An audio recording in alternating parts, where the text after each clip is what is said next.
Why is it important to speak and write in Sami as opposed to Norwegian, Swedish, or Finnish or Russian? I mean, the Sami language has always, it's our language. It has always been a part of this area, and for those of us, well, part of our culture, our family, our roots.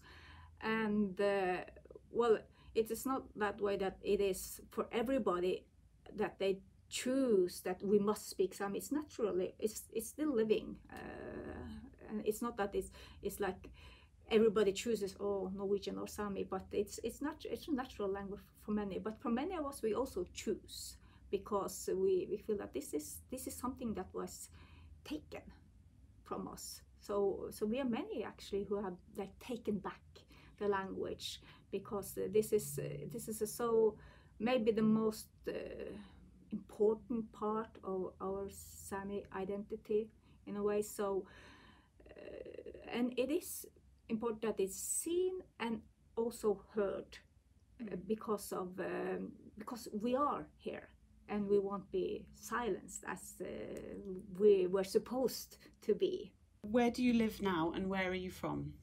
Well, I live in Tromsø, a town up in the northern Norway, a university town where I work at the university with the Sami literature. But I'm from Finnmark, further north, from the municipality of Porsanger, which is in the middle of Finnmark. Okay, thank you. And could you tell us when you became interested in Sami literature, and perhaps whether you spoke Sami from birth and throughout your life? Well, I became interested actually specifically in the Sami literature before I started. I was supposed to choose my master, the theme of my master thesis, and I have been studying the Sami language and literature, and I was also very much interested in history. But then my supervisor came up with some material that I found very interesting, old Sami songs from the municipality where I'm from. So that is why I decided that, okay, I will write within the Sami literature discipline. Yeah. So, and I didn't speak Sami language at that time. I spoke it as a child before I started school. But then me and my mother lived together with my grandfathers in a very little village. And then before I started school, my mother decided we would move into the center of the municipality, because she didn't want me to live at the kind of boarding school the way she had to do. And so she has always spoken Norwegian with me, though Sami is her mother tongue, but she experienced how it was starting school without knowing the Norwegian language, and that was the time that this was a very hard kind of politics. Why did she have to go to boarding school? Because they lived like 50 kilometers from the school that time, so she had to live at the boarding school, and that was politics run by the Norwegian governments. Is it because it was such a rural area? Yes, it was, but it was also, I believe, there were many children living in that area at that time, so they could have had a school closer if it was a school closer before. My grandmother went to that school, so she could live home. But then, well, politics. Yeah, so, could you say a little bit more about those politics?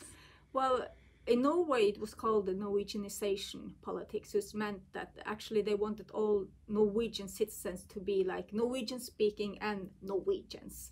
So we're not supposed to, there wasn't any teaching of the Sami language or the Finnish language, which was also spoken in the northern areas at that time in school.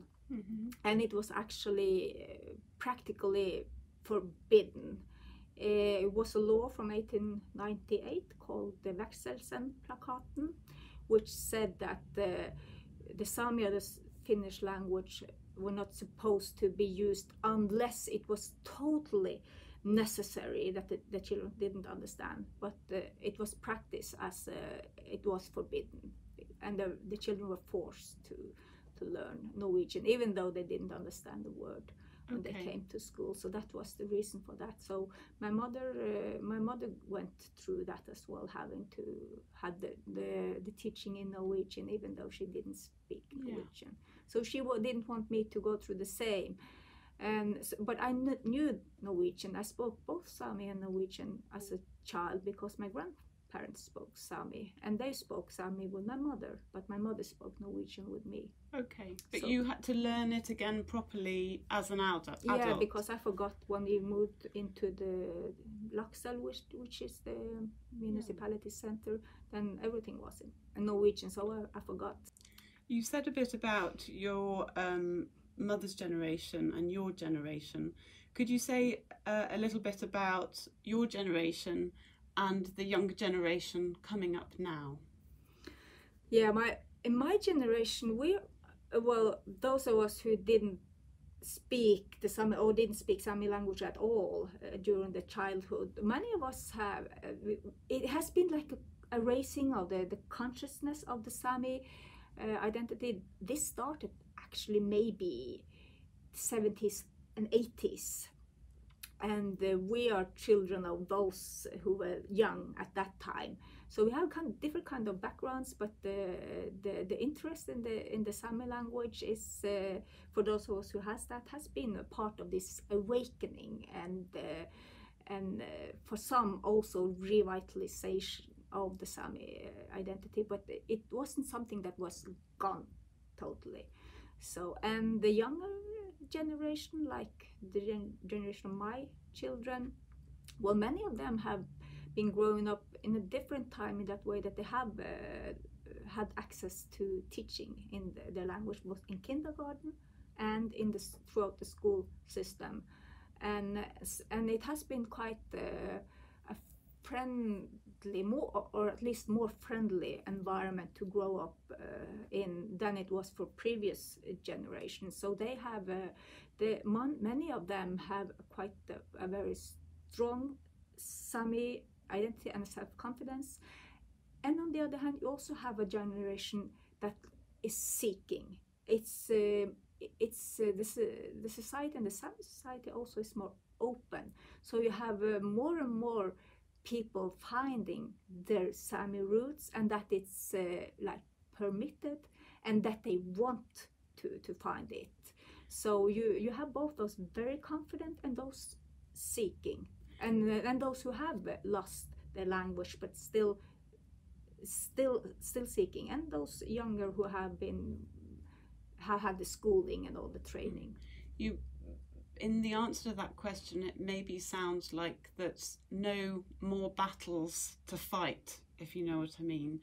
But the younger generation, there's also issues that they have to battle against. Could you say a little bit about maybe some of the political issues that they have to deal with today? Well, if you continue a bit with the language, there's always a battle for the language, even though it is still living.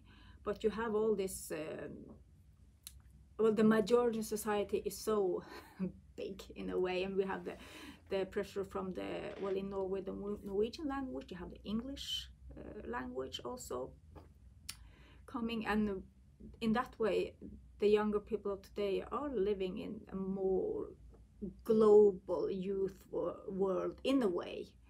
So, but the battle for the language will always be there, because we are a minority, and that is the way it will be actually. So we always have to fight for the language, to have it and preserve it the way it is in kindergarten, in school, and it's not something that is just been given to us. It's not an easy. It's not an easy way to choose, if you want to say that, but it's very giving, and it's a part of us. But then again, you have it depends on what you're doing, which kind of battles you have to. Those living by reindeer husbandry, they are facing a lot of challenges and threats to their grazing lands, their mining industries. Windmills,